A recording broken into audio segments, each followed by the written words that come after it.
Miss Katie Wade says, so is it better to put a large amount in at one time to save on interest cost versus paying a little extra per month? That is a very good question. And here I'm going to show you the math on that, Miss Katie, because the answer is I don't know until we do the math. And here's one thing I do know. If you put a little bit extra on your mortgage every month, you're going to try to come up with that number on your own. Generally, that doesn't work as well as coming up with the right amount in the right month on the right day of the month and apply the money at that time. That way you get a look at your entire financial picture instead of just guessing. Now, here's the thing. You need a computer system to optimize that, to come up with the right number, okay? You need a computer system to come up with the right answer to this so we can do all of the math.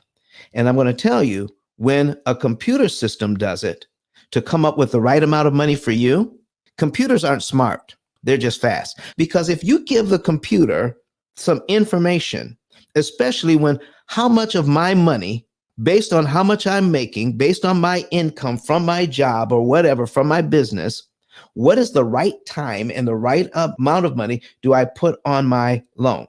And the program, the computer program, has to do something like this. Well, out of the money that you have available, we have to start with 1 penny. We're going to take 1 penny and put it on every day of every month on every loan and see how much interest we save with that 1 penny.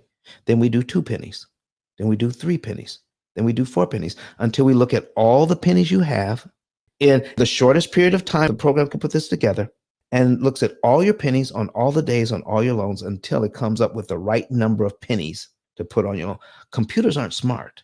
They're just fast in doing their calculations. This is why it is impossible for us to do it on our own and save more than a computer can save us. Now, the question is, do I need a computer to save money? No. Do I need your computer to get out of debt faster? No. People have been doing it for years. Do you need a computer to optimize your interest savings to save the most amount of interest possible? You better believe you do, because there are more moving parts to what I'm talking about here with your finances than there are moving parts in your car. And you have right now about 300 computers in your car to make it more efficient. We're talking about more data to do your finances than the data that is compiled by your car. And it has about 300 computers in it. Finances is very complicated. We have just simplified a complicated process for you. Let's go ahead and put something else on the screen right now, folks. I'm going to put our program on the screen that does all of this so I can answer Miss Katie's situation. And so we're going to put John and Rebecca Jones, and we're going to do a little bit of math here. And we're going to we're going to reset this account and make it simple, but show how complicated it is. So we are loading in John and Rebecca Jones here. And so what we're looking at here, I'm going to go to the budget and I'll show you how a computer figures all of this out. Okay. It's math, not magic. So here's what we're saying. John gets paid bi-weekly, $950. Rebecca gets paid every week, $700. And when we add it up for the month, they make about $5,000 for the month. So they're not rich. I mean, they're okay, but they're not rich. But they're very intentional about paying their bills. They pay their bills and they tell the program how much they're paying in bills. So they average about $3,760 a month on that. And then after they pay all their bills, they have about $1,331.28 on average left over. Okay. So we're paying all of the bills. They're having some fun because fun money is part of their bills. They're also making sure that they're putting money away for their investments. They're doing all of that. But after all of that, paying all their bills, they still have about $1,300 left over. Okay. So that's what we work with. What is left over? So let's take a look at their accounts. Let's see how much debt they have. All right. So here's what we're doing. They have about $500 in checking. They have $5,000 in savings. they're beginning to save up that money, that leftover money. They're beginning to save it up, and they have about $5,138 in the bank already from that leftover money every single month. Okay. And then they have an auto loan for $25,000. They have $2,000 on the Visa. They owe $200,000 on their mortgage at 6%. I'm going to take you up to the top of the screen now. This is where everything gets real valuable. By plugging in all of that data, I know that John and Rebecca Jones, because we've done all the math in the background, instantly we come up with their potential interest savings. If they follow this program, they're going to save $179,519 in interest they'll never have to pay the bank. How would you like to know what your interest savings number would be? $179,519 in interest saved. You know why that's important? Because they have a system to track their interest. What about the person next door to them that has a similar house, a similar situation, and they don't have a way to track their interest consumption? They're going to pay every single dime of that $179,519 in interest to pay off all of their debt. They'll still be doing well, but they're going to pay $179,000 in interest they don't need to pay.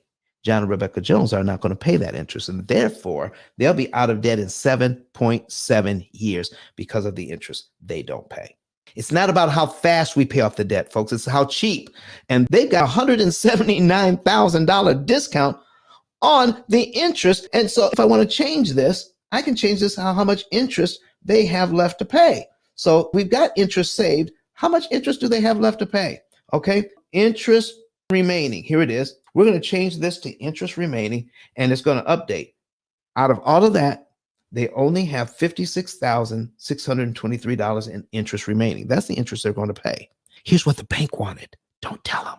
Don't tell them. But here's what the bank wanted. The bank wanted the $56,623 and the $179,000. That's what they wanted, both of those. But they're only going to get the $56,000. And guess what? When they work with us, we're going to make sure that they don't even get the $56,000. Oh yeah, there's a way to save even more than that. Oh yes, there is. And we're going to show you exactly how all of that's done. But here's what we're going to say, folks. Let's go back to the action plan where we are looking at just tracking your income and your outgo. So every time John gets paid, and we're going to go back to the month of July and come forward to this current month. Okay, we're back in the month of July, and July 1, John gets paid $950. All he does is highlight that, click execute, and then the program knows that he paid, and we tell the program, look, it's gone. We paid the $950, but it's gone. We don't see it anymore. Why? Because it's been added to his virtual account. Now he has $1,450 in the virtual account in the program, and they have $1,450 at their bank. The program needs to know how much you have in the bank.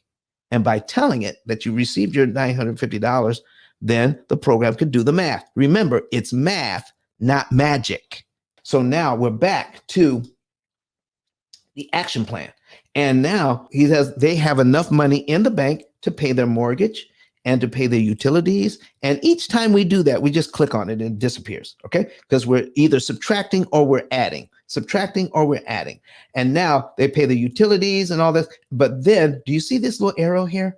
This is the program figuring out, John and Rebecca, right now you have $100.90 in your checking account that you don't need for anything else this month because of your spending habits. $100.90. So take that money on the 5th of the month, take it from your checking account, move it over to your savings account. Just go online and do the transfer. $100.90. Then pay the phone bill, get another paycheck. Oh, now you have $588 in your checking that you don't need. Let's put that in savings. So if you want to know where the money comes from, pay all of your bills. And then the program does the math and says, put this in savings, put this in savings, and put this in savings. All right. But we're not putting any extra money on the debt. Why? We got some extra money. Let's put it on the debt now. Let's get it on there now. But the program is optimizing when to put the money on. Remember, it's doing this in the background. It's taking all your pennies and doing it one by one, saying of all the pennies you're going to make in the next 2 or 3 months, We're going to figure out the right day and the right month and the right amount and the right loan to put this money on to save you the most amount of interest per dollar. But Don has some valuable information that can contribute to the quality of a person's life. And it only costs you a few dollars. It's his book. Why not get that?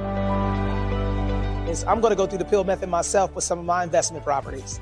So I'm going to link up with Don, and then I'm going to sit down with him, show him my investment portfolio, and see how I can eliminate interest.